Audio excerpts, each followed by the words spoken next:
గౌతమ్ మీనన్. ప్రేమ కథలకి పెట్టింది పేరైనా ఈ creative director కి ప్రస్తుతం కాలం కలిసి రావట్లేదని చెప్పాలి.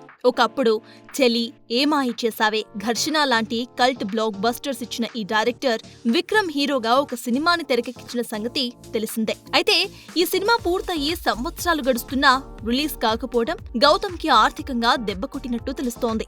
దాన్ని రిలీజ్ చేసేందుకు ఎన్ని ప్రయత్నాలు చేస్తున్నా లాభం లేకపోయిందట. ఇక తాజాగా మల్లీవుడ్ లో అడుగుపెట్టి మమ్ముట్టి హీరోగా తీసిన Dominic and the ladies purse అనే థ్రిల్లర్ నిన్ననే రిలీజ్ కాగా మిక్స్డ్ రివ్యూస్ ని మూటగట్టుకుంది. మలయాళంలో ఇలాంటి స్లో థ్రిల్లర్స్ వర్కౌట్ అవటం సహజమే కాబట్టి హిట్ అవ్వచ్చేమో, కానీ ఇతర ప్రేక్షకులకు మాత్రం Dominic and the ladies purse ఆశించిన సంతృప్తినైతే ఇచ్చే అవకాశాలు లేవట.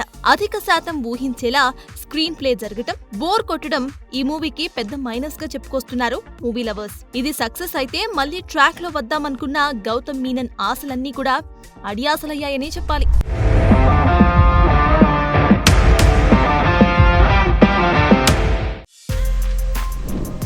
For more videos like this, subscribe Big TV channel.